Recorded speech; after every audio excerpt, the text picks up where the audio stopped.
So does ChatGPT actually have a higher conversion rate than Google traffic? Because a lot of people recently have been saying, oh my God, it converts way higher. Oh my God, ChatGPT is the future. So I bet Neil has actually done a study on this. So Neil, what have you seen? So we see when you look at analytics and visitor to conversion rate, yes, it is higher. What analytics is not reporting is when you ask people their journey and when they go through ChatGPT to make a decision and then purchase, the amount of times they interact with the brand before they visit the website and do their research is much more higher. So instead of someone searching on Google, going to your website, doing research, then going to another link, doing research, then going to another listing on Google, doing research, and then deciding which site to buy, they're doing this research on ChatGPT, so you're not seeing the visitor count. When you look at true impressions to conversion rate, we don't think it's higher. I don't have exact data because they don't provide it. But we don't think it's higher because people are interacting with the brand way more often than they're actually clicking over to a website and then buying. Typically, they're doing their research on ChatGPT. Then when they're ready, they're clicking over and buying, but they've already done a lot of the research and they don't even have to go to the website to finish their research in many cases. It's interesting because I saw these numbers this morning, but it took ChatGPT about 4 years to get to 1 billion queries a day. And then Google, it took much longer, right? But the caveat is there wasn't an LLM in the past. The way now we're asking a lot more questions. So naturally there's going to be more queries, right? So it's not exactly apples to apples. It was just like Threads was the fastest app to, was it 1 million or 100 million signups or something? Yeah, 100 million in like a week or 2 weeks. But it's like, dude, no, you just piggybacked off the distribution you already had. And so, but in this case, it's like, no, the search behavior actually changed. And so it's not apples to apples. But again, like we're not saying we don't love ChatGPT, we do. But, Google's not exactly dead yet. No, Google's not dead yet. And Sundar let's say ChatGPT is getting 1 billion queries a day, all right? Google's at 13.7 billion a day, and that was last year. During the Google I/O event, Sundar said search has already grown like more than 10%-ish or something like that because of AI. No, their search, I don't know if we're talking about the same thing, but their coding velocity has increased 10%. So actual productivity in their organization. It's not just like Meta's, like Mark Zuckerberg's like, oh, we're 30 to 40% more code. Sundar's like, what's more productive for us is actually looking at engineering velocity. That's the 10% that I remember. There was also, you could be right, but I thought I saw some stat that he was saying search. Oh, cool. AI overviews is driving over a 10% increase in usage for the type of query. So they're seeing a 10% plus increase in usage on Google. And what do you see on X now? Oh my God, Google is stealing our traffic. It's like, what are you going to do about it? But let's just use rough numbers. If they're at 13.7 billion a day and you got a 10% increase, you're at another extra 1.3 billion searches a day. Yeah. Which is kind of crazy to think about. Yep. It's just like, our AI just helped us increase our search volume by roughly the amount that ChatGPT gets on a daily basis. This is also interesting. So Patrick Stocks, this product advisor, technical SEO guy, brand ambassador at Ahrefs, he wrote this post on how AI assistants are breaking web analytics and hurting their future. So the premise of this post, and it's a 6-minute read, but his whole premise is, look, search is moving from traditional search engines to AI assistants, but traffic from many of these sites isn't being tracked properly in your analytics. And it's not necessarily your fault.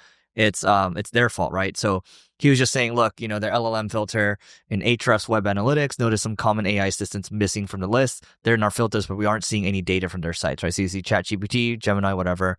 And it talks about the invisible traffic problem comes from these systems stripping the referral value. So I think this is a minor problem for right now, but just keep in mind that we're still very early days right now. Even the CEO of AMD yesterday said we're very early innings of AI right now. Yeah. So just keep in mind, this stuff evolves. Like Google didn't become what it became like overnight. No.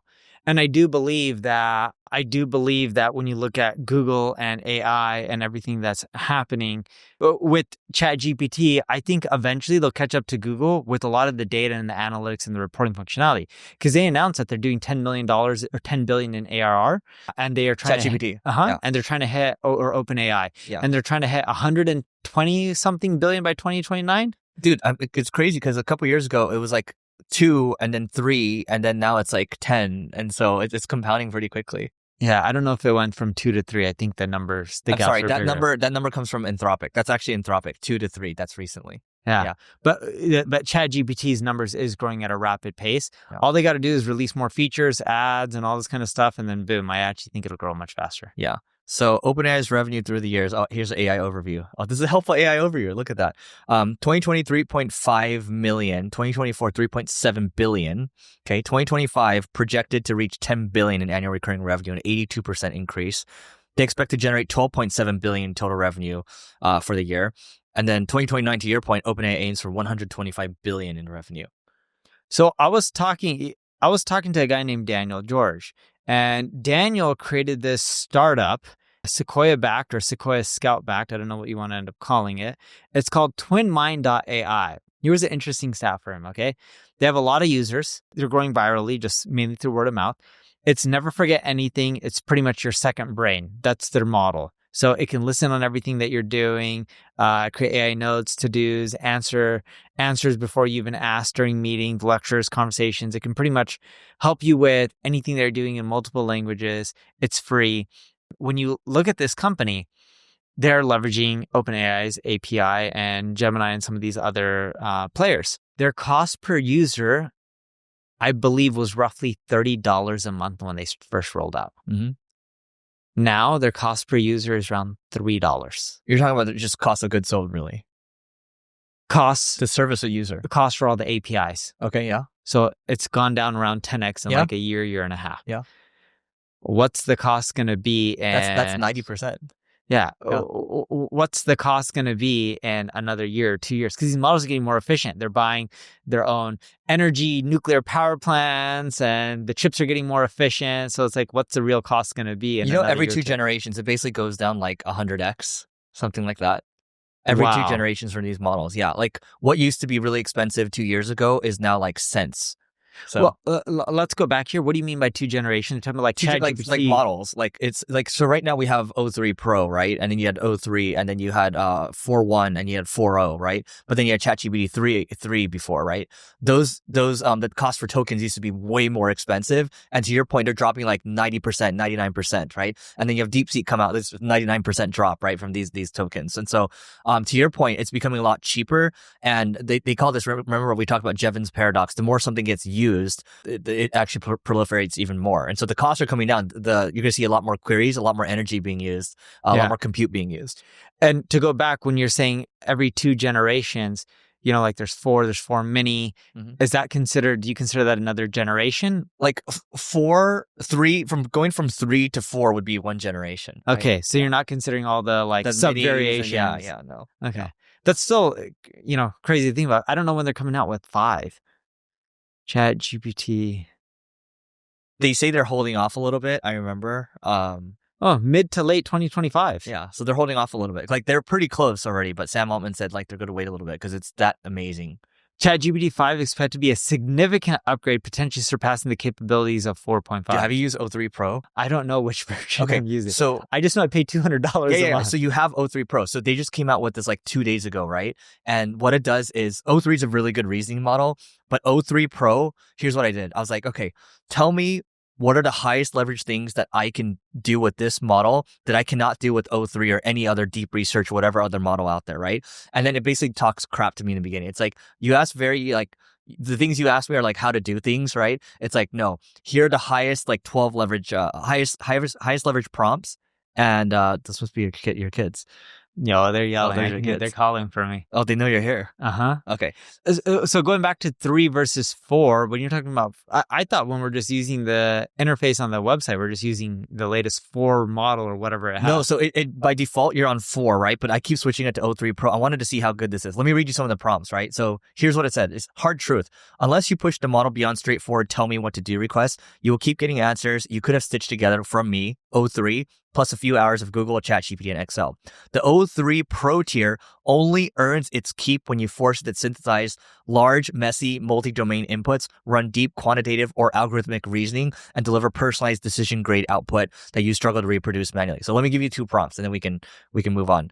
So the exact question asked, ingest these 5 years of single grain and carrot P&Ls plus my personal spending and create a Monte Carlo forecast runway of A, runway, B, probability of hitting 200 million ARR by 2030 under 3 hiring plans. Show the top 3 levers that shift the distribution greater than or equal to 10 percentage points. I dropped this in, if thought, for 20 minutes, and then it gave me an answer. I'm going to give you one more. So write Python that optimizes my LinkedIn ABM pricing tiers using historical close rate data and price elasticity curves. Recommend the 3 highest EV price points and expected churn impact. So highest EV would be expected value. And then you would ingest data here. You would preload data from your close won loss data, your pricing and usage metrics. And so this stuff just getting a lot better. You're a data guy. Imagine so I just take all of these prompts and I have them all running at the same time, thinking about these 12 things, and they're all thinking for 15, 20 minutes, taking all the data you have. It's an even smarter strategist in your pocket now. Yeah. And I think it's just going to get better and better. I'm just curious to see what 5 is going to do. Yeah, we'll see. But it's already really good. Yeah. I do believe it hallucinates. For sure. And I have that in one of the topic sheets because I was just in Calgary and I asked everyone in the audience how many times or how many of you has used ChatGPT or any AI model and seen that just the answers are just really off. And I forgot what percentage in the room raised their hand, but it was something significant, like 40-ish +%. Yeah, and I think the rest are lying. I mean, it's like humans. We're wrong all the time. Yeah, but even the ones that are hallucinating, I asked them, it's hallucinating. How many of you still use it to do research, figure out what products to buy and get help? And almost all of them still raise their hand because they're like, we know it hallucinates. You double check it. The value it provides outweighs the times it hallucinates. Right. And the only 2 things that are certain in life are death and taxes. So, nothing else is certain. Even if you have a genius computer, who cares? It's just never that 100% right. That is true. Death and taxes are certain, but depending on where you live, because some countries have no taxes. Yeah, but they'll find a way to tax you some way, shape, or form. Something else in your life will tax you. Inflation will tax you. Something else in your personal life might tax you. You never know. You're always taxed in some way, shape, or form. Did you see the inflation numbers that came out? No. What was it? Was it down? It was down. Yeah, less than expected. But see, now the narrative is like, oh, well, wait till the tariffs kick in and wait until this and that. Dude, that is what they actually said. They're like, well, we feel that the tariffs will kick in the next few months and then go from there. I don't know. The world's unstable, man. It's like, so our mutual friends Syed and Yaniv came in yesterday. Once they left, I'm like, holy God, so country got attacked, right? Iran got attacked. I'm like, what is going on? So yeah, anyway, not a politics show. No, not a politics show. Here's another one that's really interesting to me. So I guess I'll experience share here. So you weren't here the other day, but I was going to have you come to this founders dinner where we went to eat hot pot at Hai Di Lao. And was Syed? Yeah, Syed was there. And then we had some other founders and we were just talking about AI. So one guy brought his head of AI. I brought my CTO. And the same thread, I don't know if this thread's happening with you right now. It's like I don't think anybody takes any joy in having to cut people, but we are looking for ways to spread AI throughout our organization. So obviously the founders will trumpet it from the top, but that's not enough, right? You have to look for people who are willing. And if you're willing, I will teach you, right? But you're going to have people in your org, especially when you have, thousands of people, you're going to have people who are unwilling and resistant, right? And that's the problem.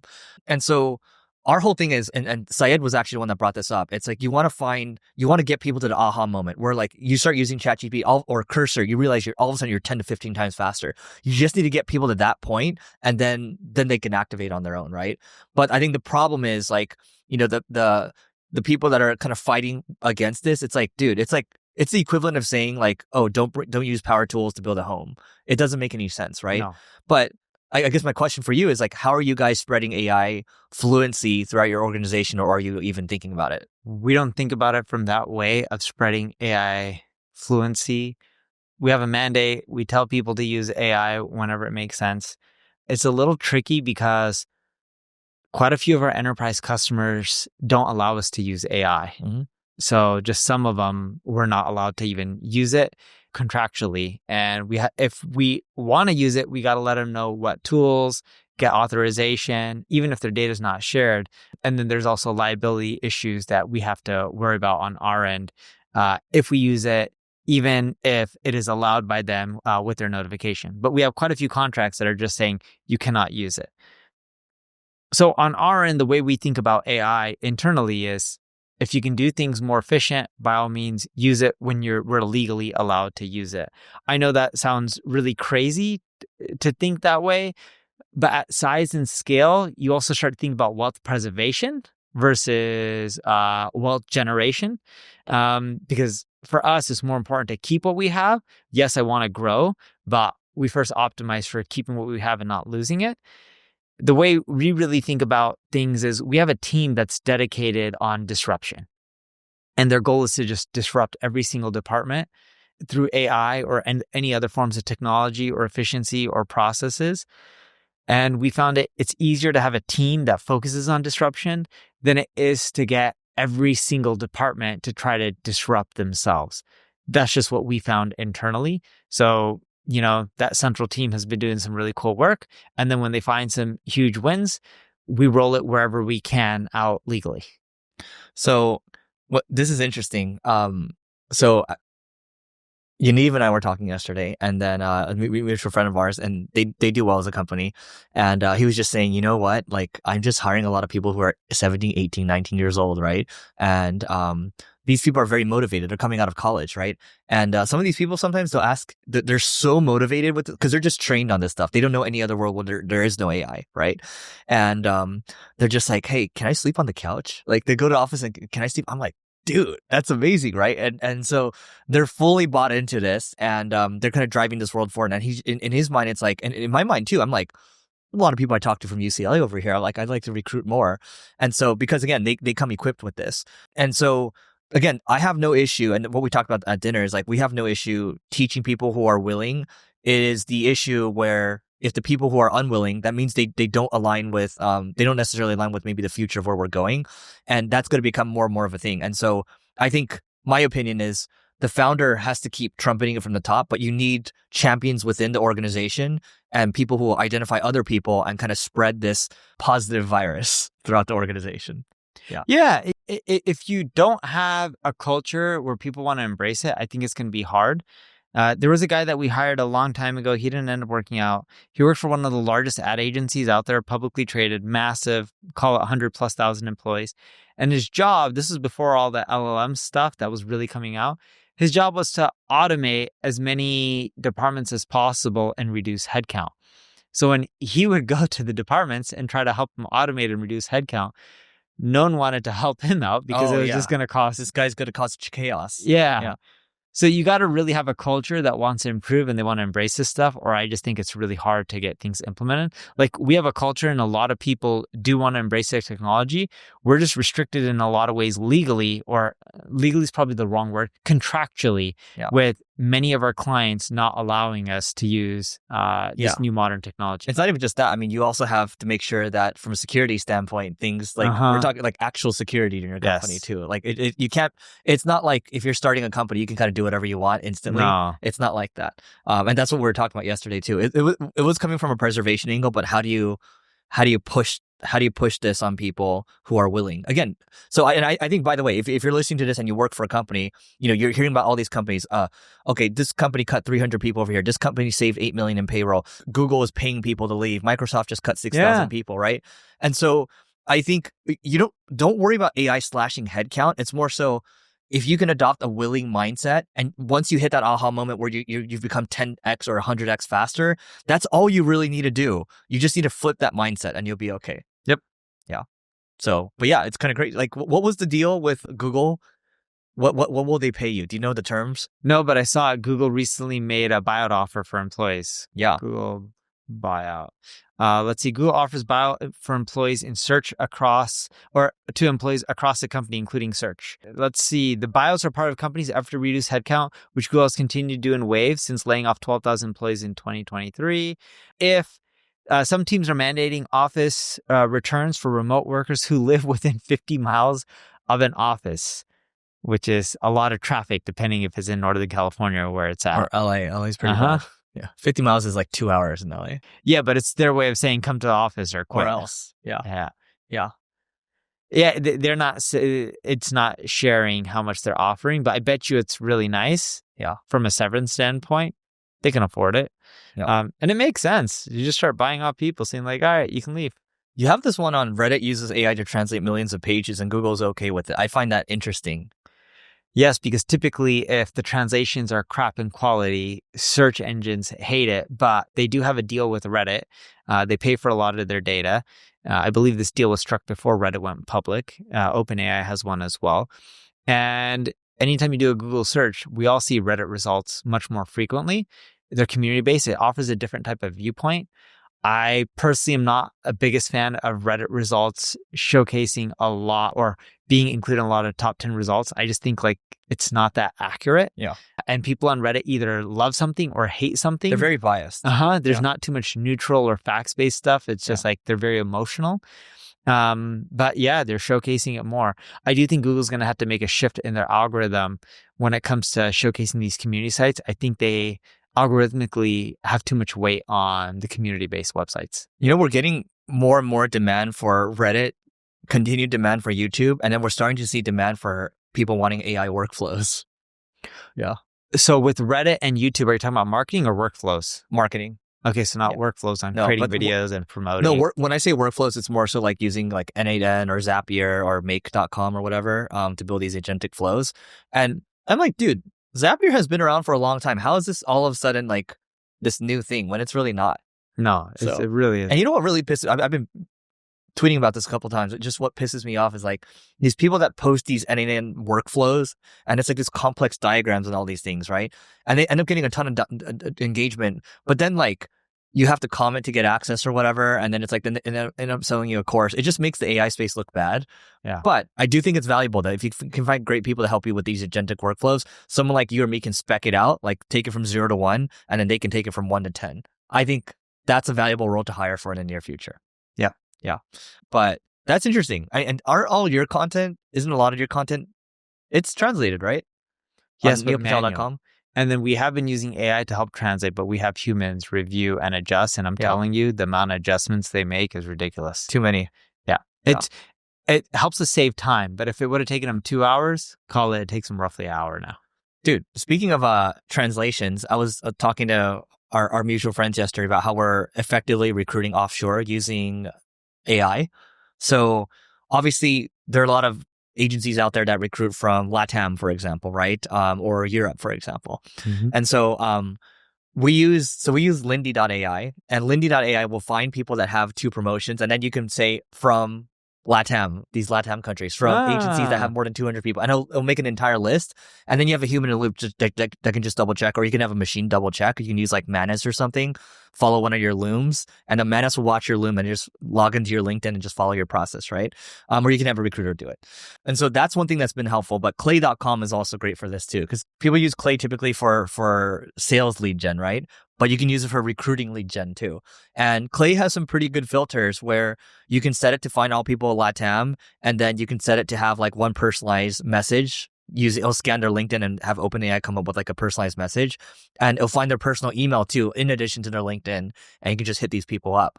But I look at recruiting from LATAM, and you already have a good amount of people in LATAM, right? Yeah. I'm like, these people work extremely hard. Some of these people are very AI forward too. And you can find, just like in America, it's most situations are diamonds in the rough. There's a lot of diamonds in the rough, especially in LATAM. There is. I would say there's a lot of diamonds in the rough everywhere. Yeah. You just got to really search for it. It's also, do people's culture align with your company's culture? Because if it does, they're much more likely to work hard versus if they're just for a paycheck. You know who said Steve Jobs said this. Steve Jobs said that he's found in his, I'm paraphrasing, he's found in his entire lifetime, you cannot get someone to work hard who doesn't want to work hard. Yeah. And that's true. I agree with that. But like, you know, it's interesting, like earlier in our careers, it's like, I couldn't fathom why people wouldn't want to work as hard. Yes. Because it's like the obvious thing to do. But then people look at us and they don't understand why we work so hard and we don't have a work-life balance, and they think we're crazy. But let me ask you this. So hanging out with our friends yesterday, so we're just like, man, we've been working hard. Some of them, I mean, you know, like have been working since they're 12 years old, right? You've been working since you're 14 years old.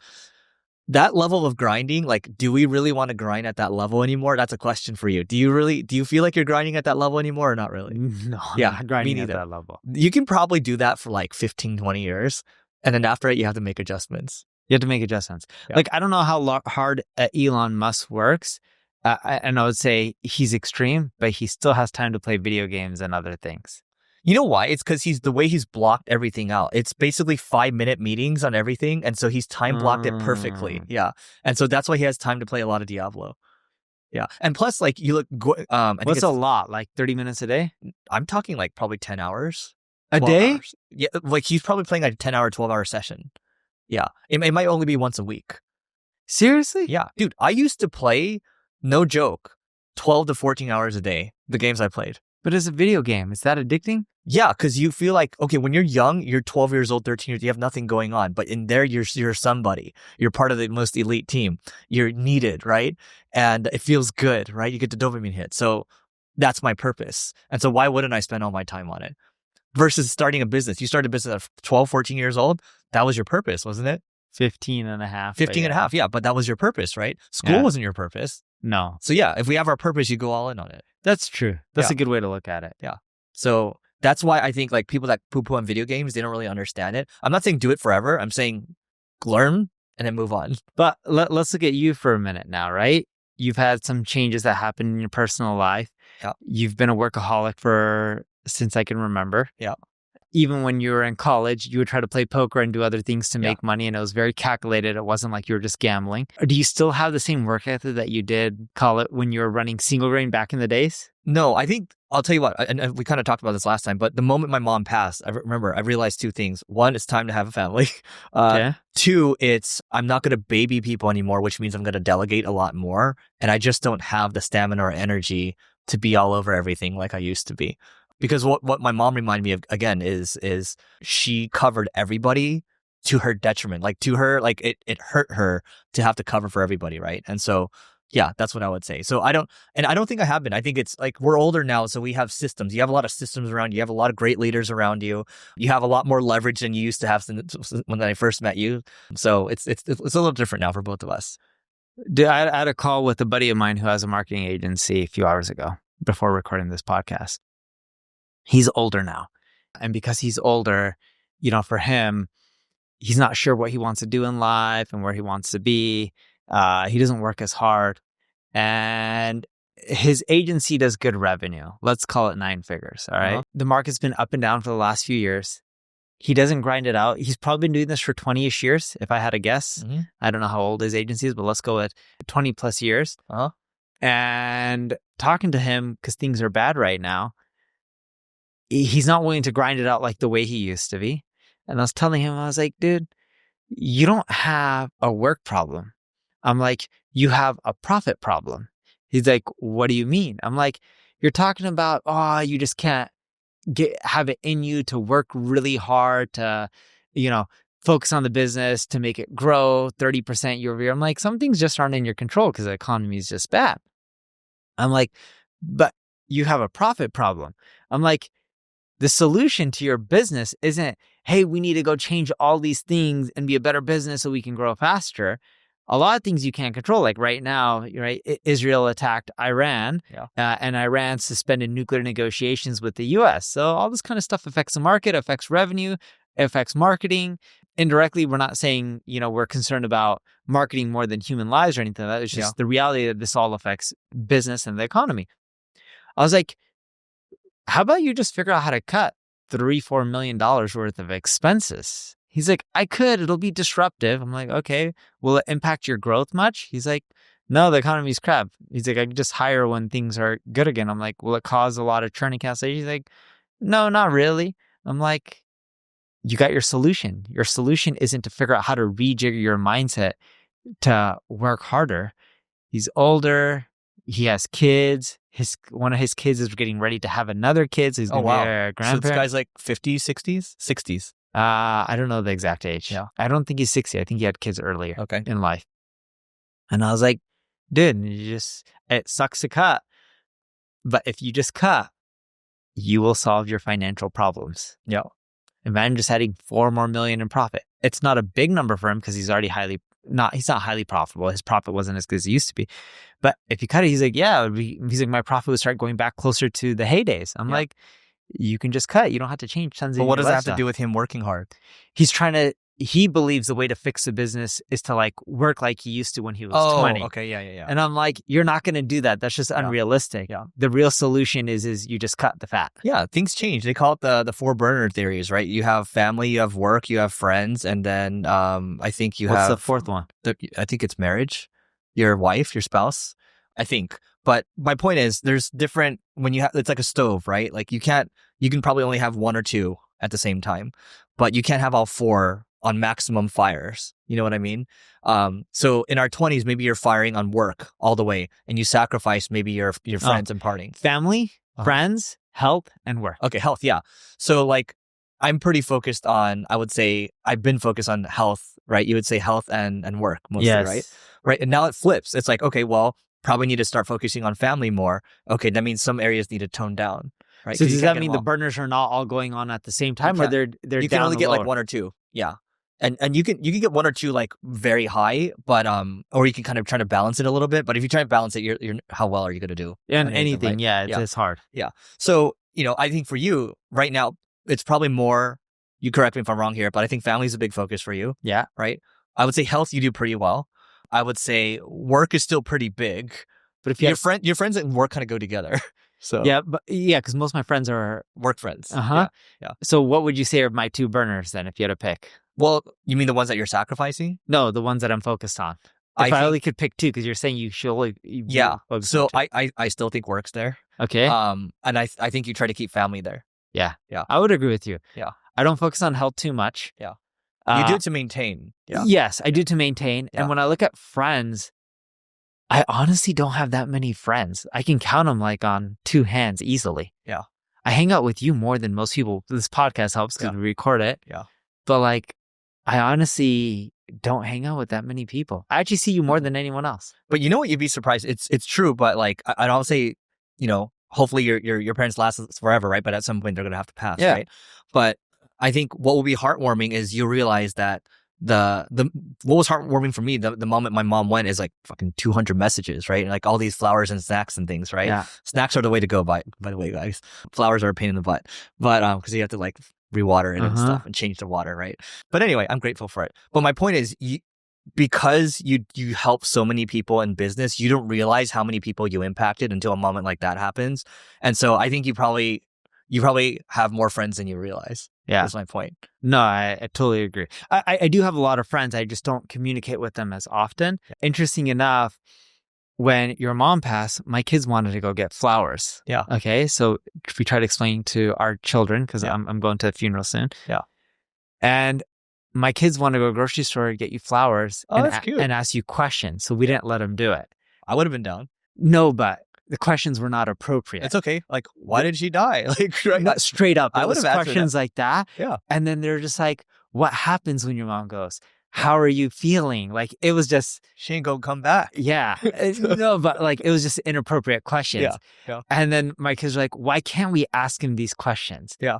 And then they were starting to say like, they were starting to ask about your dad and if he's... And I'm like, no, this is not appropriate. I would have been down. No, but it just wasn't. So they can come to the funeral too if they want.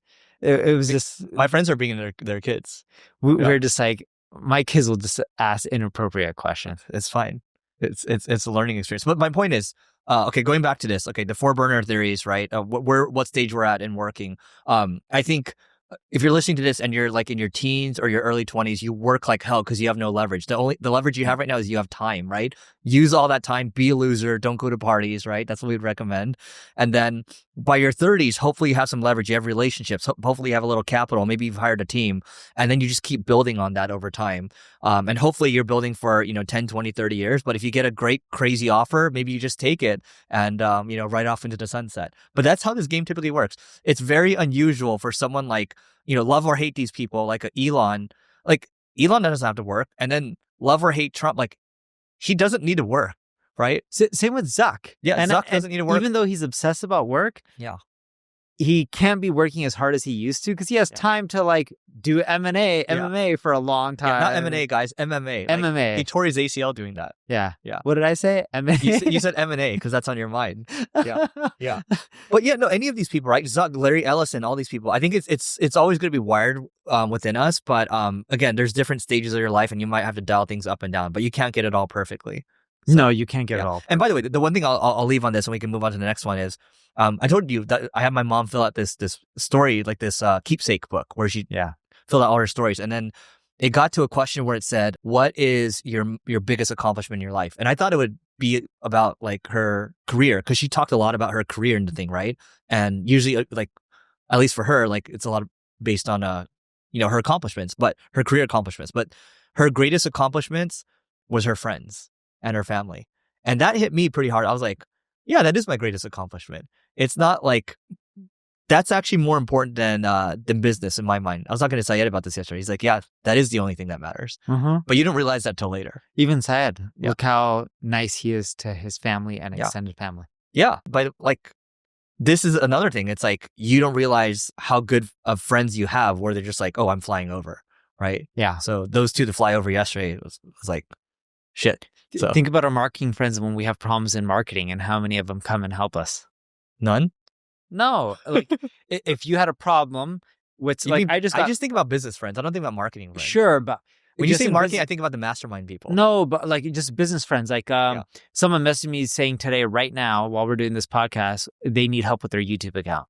So I will go and help them with their YouTube account after this. Right? Totally. Where we will help people for things. And it's not like we're consultant. Well, technically we have an agency, but it's not like we're like, okay, this is going to cost this much. We just more so go and help. And I think what we've realized at a young age is the phrase that keeps coming back to me is help others get what they want and you'll get whatever you want. Yeah. And you just do that. Like every like, ideally every one ask you have maybe 9 gives. Yeah. Maybe more than that. And you just get everything that you want. The world just kind of bends to your will. Yes. So yeah. Anyway, I digress. You pick one. All right. So let's talk about what the future SaaS will look like. Oh, okay. This is good. Funny enough, the guy that posted this one, we were partners before on a little. You business. and him? Yeah. So we had a website called Store Mapper, but anyway, that's a side thing. And okay, so remember how I've talked about how the future of marketing is going to be one click? Yeah. So he goes a little deeper here. This guy's Tyler Tringus. So all SaaS is going to have to move upstream, not just selling software, but doing more of the job that their customers currently use their software to do. Right. So when you look at Cursor, for example, it's doing the job for you. It's writing code for you, right? And people are asking for the Cursor for doing presentations now.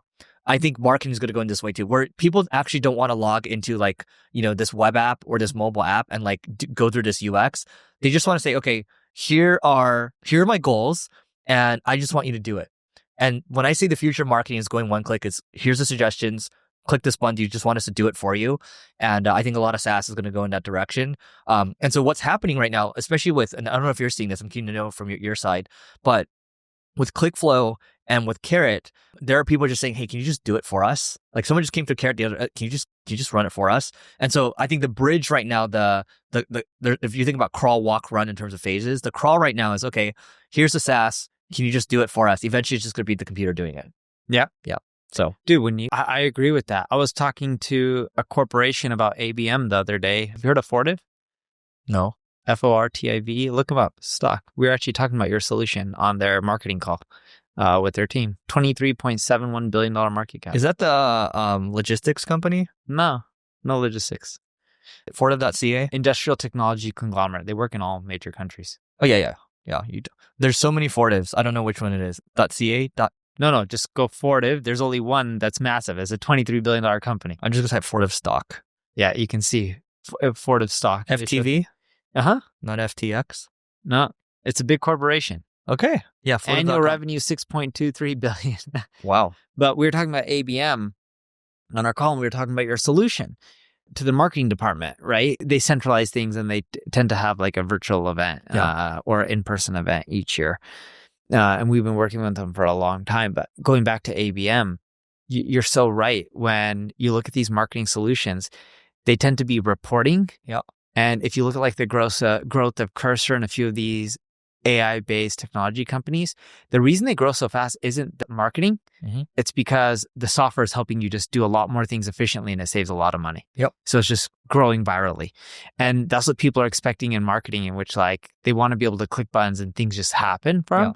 And your product, your SaaS, would just grow more virally. Hard to do though. Yeah.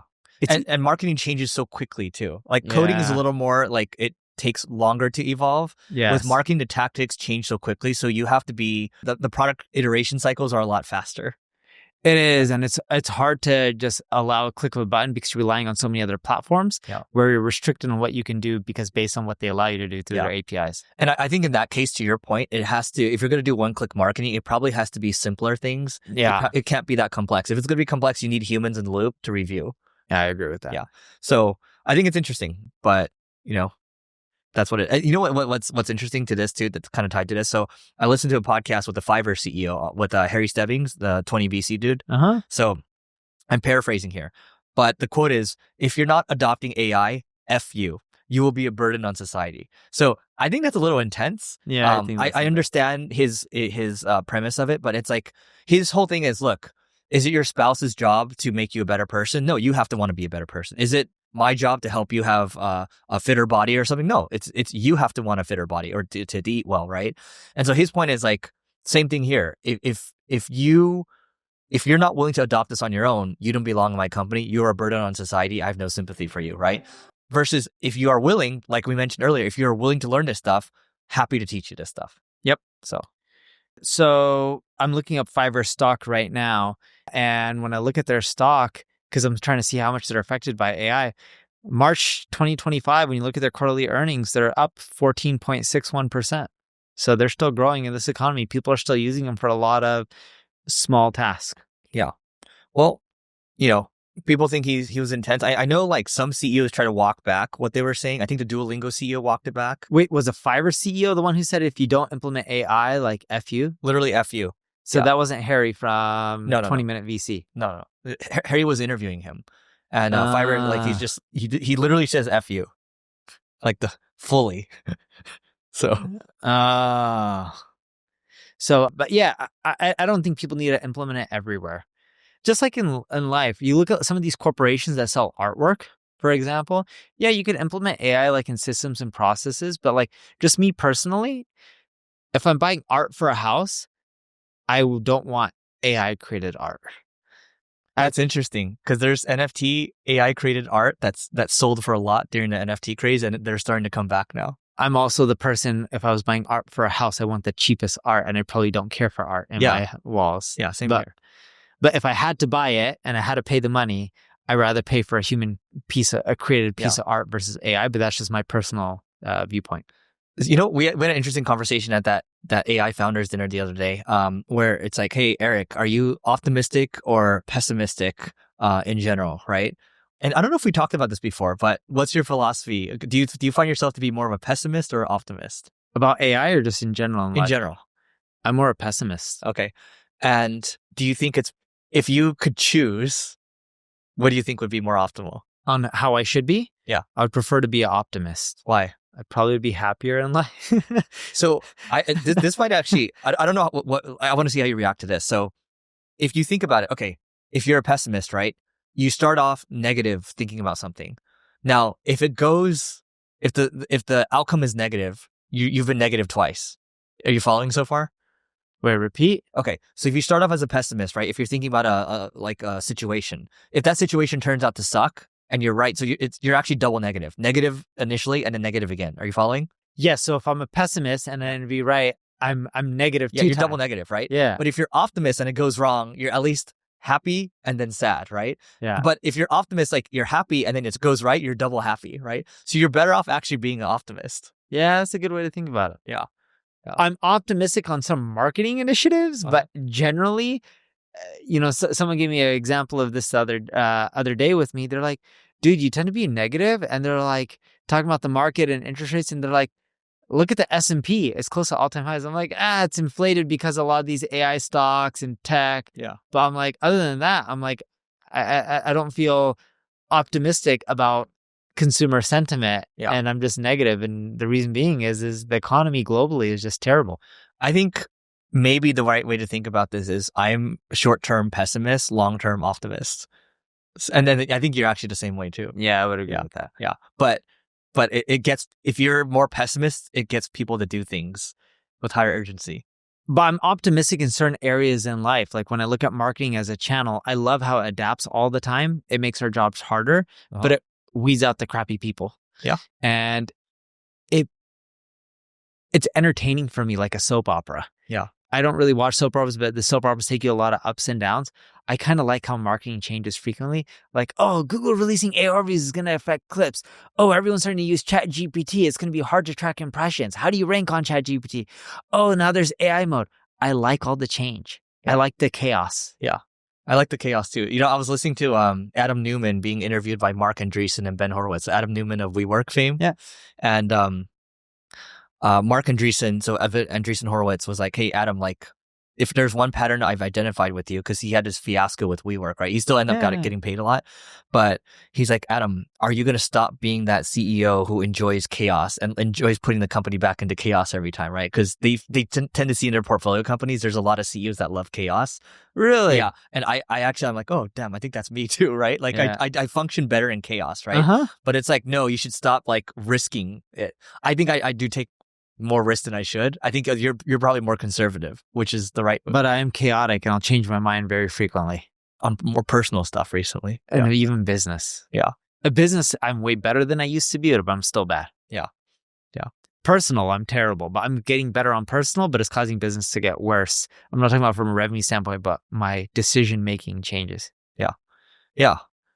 We talked about that yesterday. Yeah. Dream home, sold it finished building after 2 years, sold it in a month. It's like, had some homes here, got rid of it. Right? Who knows what's going to happen with this one? So, yeah. You have this highlighted. I don't know if you want to talk about this one, but I saw that Unilever is looking to hire 20 to 30x more influencers. And I thought this would be interesting to talk about too, Neil, because you've gotten a lot of influencer pitches. You've done a lot of influencer deals. And I'm finding that I'm getting more pitches in my inbox from companies like Meta, Snapchat, and Adobe. And so I want to talk about how we think about maybe handling these, but we could start off maybe with why Unilever is hiring 20 to 30x more influencers. I think Unilever is making a smart move because they see the power of influencer marketing. They tend to have their own communities, and when they back something, elevates a brand. Publicists double down on influencer marketing. They've been buying up influencer marketing companies to scale up their offering. They think it's the future. They've been paying an arm and a leg for some of these influencer shops. You guys bought some too, right? We haven't bought any influencer marketing agencies. Started from scratch. We do influencer marketing, but we started from scratch. Yeah. But it's never been on our roadmap to buy an influencer marketing agency. Yeah. We do have B2C and B2B clients, but influencer marketing isn't the biggest request we get. We tend to buy in areas that we get more requests for. Like we bought Yodel because we had more apps for optimization requests. Yeah. And we were starting to lose some RFPs because not enough good case studies. So we bought a company who's been in business for like 17 or 20 years or something crazy like that for apps for optimization. I don't know what the time frame was, but I know they launched when there was the first iPhone. Yeah. But I think also the reason why they're spending so much more is because I do think influencer is so mispriced because it's not like you can log into Google Ads or Meta. And so when I see some of these offers, and you've gotten great offers too. Not anymore. Really? Well, technically we don't open them up and we don't respond to them anymore. Yeah. Every once in a while we'll respond to them because some of them are our clients. So we will respond to those. But every other one that's an influencer, I don't know if I'm getting hit up that often anymore, more or less. I know a lot of them don't come to me, but we have a mandate internally to just turn down all influencer campaigns. So that's a good place to start. So why turn them down? We're talking about influencer pitches to you directly. Yeah. Because the best use of my social clout, whatever I have, I'm not saying I have a big clout, nowhere near a Kardashian or anything like that, but whatever small clout I do have, it's better used to promote our own products, our own services, and our own business, because that not only drives revenue, but that increases my net worth. Yeah. On the flip side, if I go promote a company like Microsoft, I got paid, but the only value I'm adding is whatever I got paid. When I promote my own stuff, yes, I'm getting paid, or I'm technically not getting paid, but I'm driving revenue for the company, and that revenue has a certain profit, and I'm worth either a multiple of revenue or profit. So it increases my net worth and creates, it's a better leverage than promoting someone else's when I look at the total ROI. Yep. I agree. And some of these deals, by the way, they'll be like, okay, we like to start at like, 60, 70 grand or something like that. And we'd like you to do this and that. And my response is the same. One, I can just run my business and I can grow that faster. And I can also promote my own products, right, and services. Ironically for this podcast, Neil, I make the ads for you for your business. Really? Yeah, there's an MP Digital ad for you too, and so just to make sure it's balanced, right? So if you want an ad to the public one, whatever, just throw it in there. But that's my take on it, because we actually do get good leads, at least from my YouTube channel. This YouTube channel yet for marketing school right now, it's not that big yet, but as it gets bigger, you should have your own ads. So Yeah. But I think it's nice to see pitches from Meta, Snap, and Adobe and all that. And so that's a signal to me that they're ramping it up for B2B. It's mispriced. Yes. But if you run a business and you're getting influencer pitches as a business creator, it's probably still worth it to just pitch your own things, because it's better for you in the long term and the short term. Yeah. I don't think if you're going to be an influencer, you can look at monetizing your profiles and your channels and your brand in the short run. But in the long run, you got to figure out how to promote your own stuff. Yep. B2B CTV ads. You have this one. I'm assuming you're going to talk about some case studies here. No, kind of, but I can't reveal the company, but we've been running more B2B CTV ads. It's not that competitive. Inventory is great. It's actually very affordable. The ROI we're seeing is way higher than B2C. And not too many B2B companies want to run CTV ads. I think B2B companies, they just like to do what's tried and true. And they're never really original. And if they're willing to take a shot, like on things like this, ideally, you're trying to get your clients to carve out like maybe a 10, 15% fund budget to go on things like this. That's what one of my friends said recently. He's like, hey, we want to work with you guys, but we also want to carve out a fund budget. We won't measure anything and just see where it goes. And he's the type of guy that will like buy like airplane banners. That's cool. Like, he'll wrap his car with his logo on it. Like, he'll try stuff like that. You must have a nice car. No, it's a Tesla Model 3, which is a nice car. But we're not talking luxury car. So yeah. But speaking of brand dollars, that's what we're actually, because with B2B CTV ads, a lot of it is brand dollars. We're seeing LLM money come from branding more than the SEO side. Like if a company wants to optimize ChatGPT or optimize for ChatGPT or Perplexity or any of the other solutions out there, we're seeing the money come from the brand side. We're actually not seeing it come from the SEO side. Interesting. So are they just not measuring? Like, what are they measuring? The ranking? They're measuring the mentions, how many times they're being mentioned versus the competitors and the sentiment analysis. But we're seeing more of that money being controlled by the brand side versus the SEO side. What do you think about all these? So there's a lot more case studies coming out from like Ahrefs, AirOps, and then they're showing, AI overviews. They're showing how many times you're popping up ChatGPT. There's tools like Profound. I think a lot of this is just, these tools are just showing you the rankings, but like it doesn't ultimately help you rank higher or do it doesn't help you rank higher. Yeah. There's another one called Scrunch, I think it's called. It shows you sentiment analysis as well. Yeah. SEMrush has a version as well. But when we look at a lot of this data, it's not 100% accurate because people don't have the depth of a keyword base that they do for Google. So let's say these SEO tools scraped and crawled 7 billion keywords on Google. I'm just making up a number, but it's something large like that. They can track literally for any variation, is a company showing up in the search volume because you're getting this data, a lot of it from Google. When you look at the LLMs, you type in a prompt, you're getting more suggested prompts. They're leveraging those to see how many times your brand's mentioned, but that database isn't really robust yet. So the true sentiment analysis, or not sentiment, the true frequency of how often your brand's being mentioned is quite off. Are you guys building anything for this? Yeah, it should be released soon. Yeah. And ours will be a quote unquote freemium version, and we'll just give a lot away for free. Do you want to share the idea, the experiment that I gave you on this podcast? Yes. So Eric and I were spitballing on this podcast a few weeks ago or a month ago, and there was an idea on Answer the Public or some of my properties that we're going to collect more agency leads from the tools. So when you register, it's just email, password, or authenticate through Google. And then I wanted to collect data for like name, phone number, marketing budget, URL. So then that way I can get more data. So Eric had a brilliant idea on, you should tell him you're almost done registering, complete the rest of the information, and you'll unlock premium features for free. The text wasn't that long. I'm paraphrasing here. Eric wasn't recommending that text, but that was the concept. Saying, hey, you can unlock more premium features if you just fill out the rest of the information. So we did that, but instead of forcing people to, my team put a skip button at the bottom. And then we changed the skip button. I changed it the other day to no thanks. I don't want premium features for free. And we were getting roughly 11% from registrant to completing the lead when there was a skip button, to now it is closer to 30-ish%. I thought it was 100%, but it was a glitch on how we were tracking. So for a day and a half, it showed up as almost 100%. But I was wrong. But it's roughly triple, which is still good. But what we're finding when we start calling and dialing the leads is most of them wanted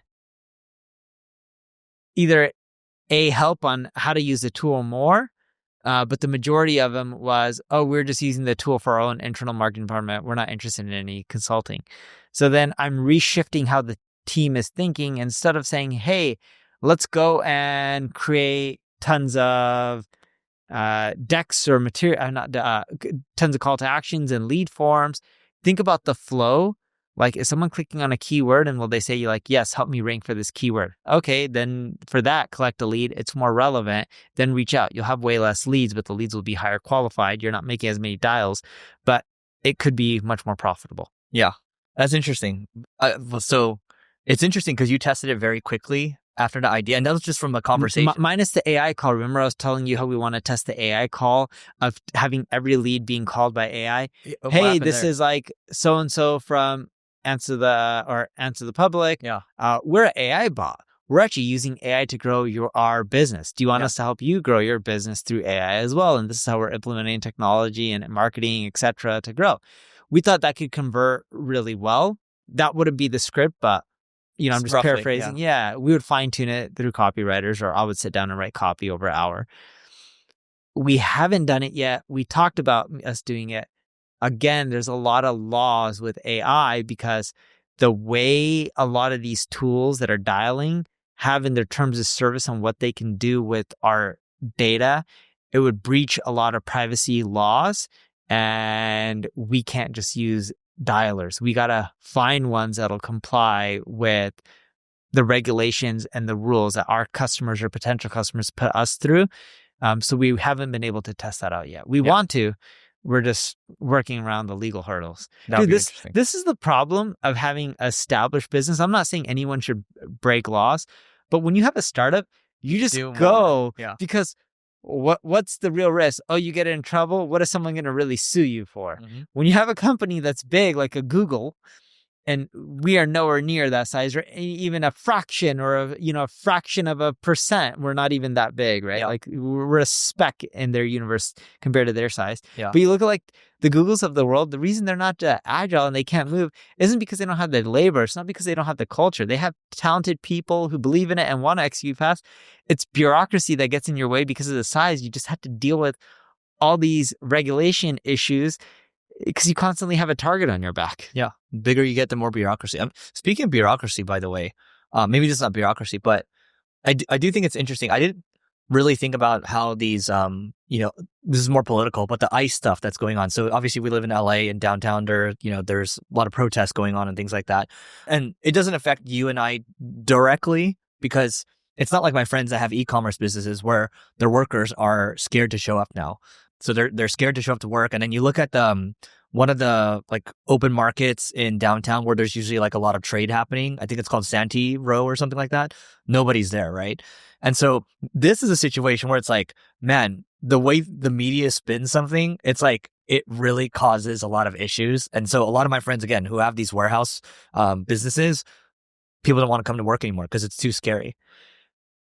I look at what's happening. I'm not saying it's good or bad. We're not a political show, but I can tell you with Eric and I living in California, the media has blown it out of proportion by far. It is. They're saying it's much bigger than it really is. If you ask most people who live in Los Angeles, I would say like 99% will tell you the media is making it a much bigger story. And I think both sides blew it off. Both sides, right? And so my point of saying this is that this is when marketing goes the wrong way, and there's unintended consequences that people end up hurting for it.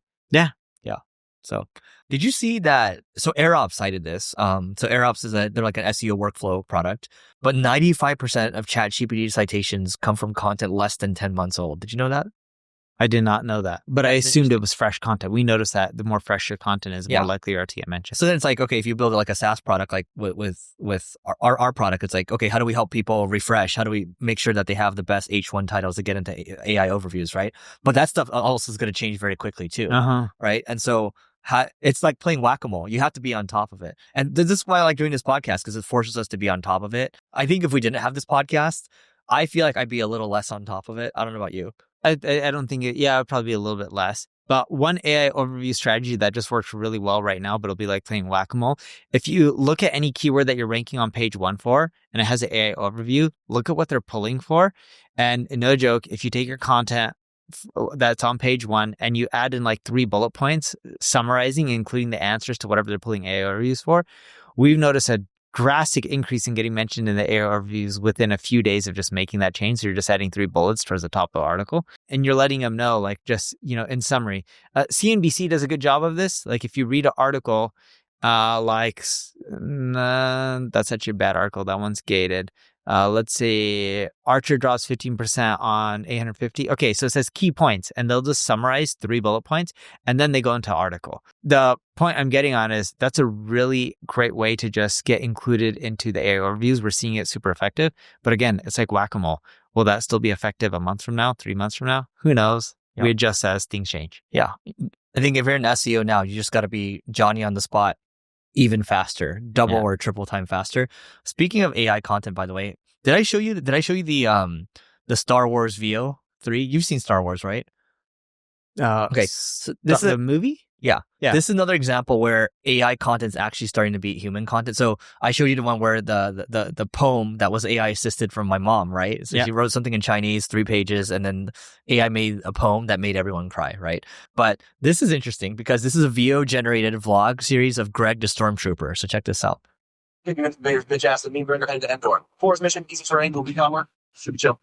Okay, Greg, I'm telling you, I've seen like 5 of those little teddy bear looking things. One of them had a spear. Well, yes, they were real. Is this all AI generated? The whole video too? Yeah. We got out. Right chewed through the net like a psychopath, and now the teddy bears are chasing us. They're growing things, Greg. Why are they so fast? We just got back from Endor. Still got Houston armor. And now Vader's bitch ass is sending us off. Greg, what you think? Silent shrug? Yeah, that's what I thought. Bro, Frank! Can you fucking drive? I swear, if we die in this tin can, we'll even freeze to death on off. All right. No, that's pretty good. Look. We just landed. Get your ass up. Oh. I can't do my end. Okay, so we're in the middle of an extra fire. Keep those straight in. Right over that building dance. So, man. Come on, this is pretty funny. This is funny. It's pretty good. So my like, by the way, Stormtroopers, I don't know about, like, I don't think I've ever seen Stormtroopers with a personality before. So if you've seen Star Wars, I mean, if you haven't seen it, it's like these soldiers in white, right? They're wearing like white armor, and they have these masks on. But this is VO3, and this is interesting because I've heard from people 2-3 weeks ago, oh yeah, VO is just not there, blah, blah, blah. It's, again, the resistance. People who resist. So have you guys been using it for creative at all? We do use it for creatives. We've actually made whole commercials using AI as well for our clients. Yeah, but not VO3 though. I have no idea what they ended up using to create it. Yeah. VO3, if you pay $129 a month or whatever, you can text a prompt. It'll give you 8 seconds, right? You can string things together, and it comes out with audio too. So that audio is like Google creating the video and the audio. Huh. Yeah. Dude, one thing I just realized having this conversation, as your company grows, like when you're asking some of these questions, I actually don't genuinely know the answer. Like when you're saying, did you use this technology? So I'm like, I have no idea. Yeah. It's just too hard to stay on top of it all. Yeah. It's just too much in too many countries. It's like, okay. Yeah, now I just ask, like, just tell me what's the most impressive thing you're doing right now with AI or your work. What's the most impressive thing you've done? What's the most impressive thing you're doing with AI right now? And again, how did you prepare for this call? Yeah. Oh, I just wanted to hear from you about the role first. Well, yeah. F you. Yeah. Dude, when people waste my time like that, I just get so irritated. Do you end the call? No, I tend to do the call with multiple people. Oh, so then I just go on mute. Guys. No, I go on mute, and then I just go do my thing, and I go back to work and let them take your camera off? Yes. Very good. Okay. Well, we have a little longer here. So I found this to be interesting. You remember the guy who wrote The Ultimate Sales Machine, Chet Holmes? Yeah. Okay. So he used to head up sales for Charlie Munger. And so, Really? yeah. So, Chet Holmes. yeah, Chet Holmes. And so he wrote this great book, The Ultimate Sales Machine. And the whole premise of the book, I'll kind of explain it here, but this is how Charlie Munger, sales leader, can teach you about closing every single deal. Okay. So back, I think he was selling magazine ads, right? Because they used to have a lot of magazine businesses. And so what happened initially was that they had a target list of about 167 people. Okay. And he would hit these people with new direct mail. He would hit them, he would call them, and he would just constantly hit these people up. He got nothing for the first month, nothing for the second month. I think it wasn't until maybe the 6th month or so that he closed his first client of that 167 people. Who was that? Xerox. Xerox was huge at the time, right? And gradually, as the year went on, I think he eventually got 29 out of the 167. Eventually, he got all of these customers. So the whole premise of that book, The Ultimate Sales Machine, is you create this list of your dream 100 and you're constantly hitting them, but not just spamming them. You're thinking, Neil's really into the Green Bay Packers. Let me get him a jersey. Oh, they just won the other. Or congrats on the trade for, congrats on trading away Aaron Rodgers. Maybe that's not a congrats, right?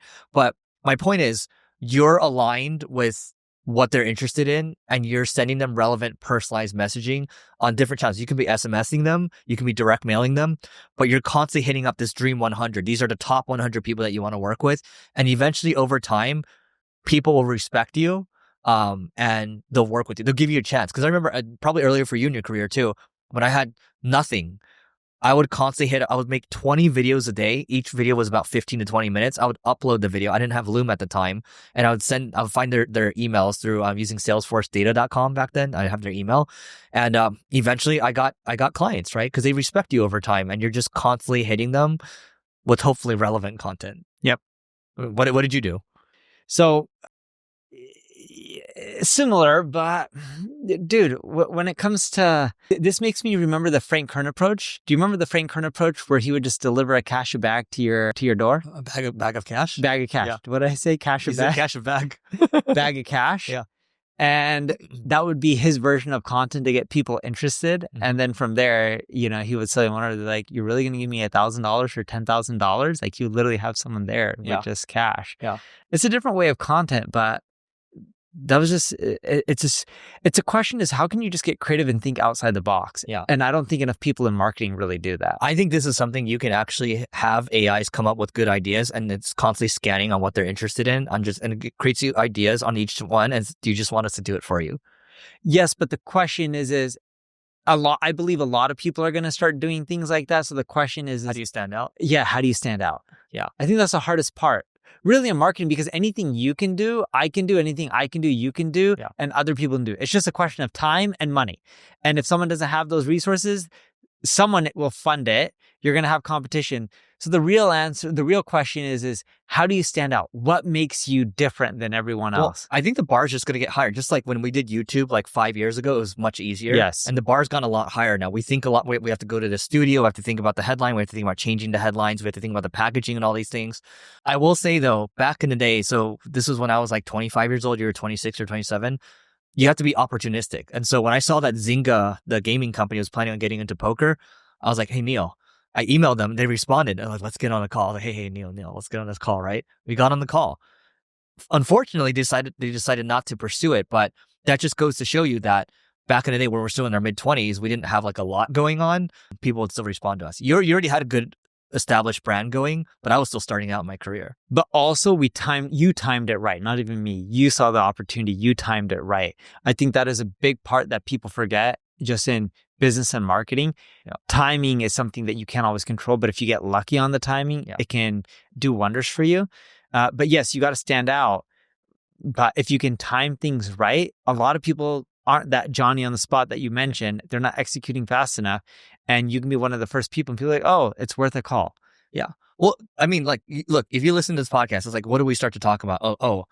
Somebody passed recently, or Neil's kids, for example, right? Like, for sure, that's the topic that's on your mind, right? It's like, so how do you align with that? Oh, well, Neil's interested in buying things that makes his life easier, and he should get a Matic robot.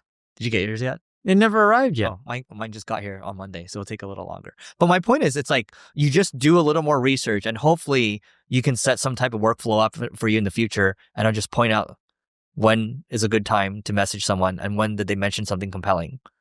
Yeah. And on a side note, because I know we're getting close to the end, I think we should end off on do you see how Google dropped the support for several rich result types to simplify their search results page? No. They're going back to the old day.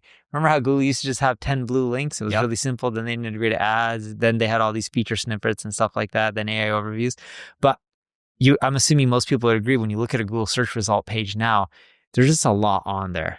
I don't think I usually click to the organic result anymore. I still do. I skip most of the paid results. I do look at the AI overviews, but I do skip to organic results.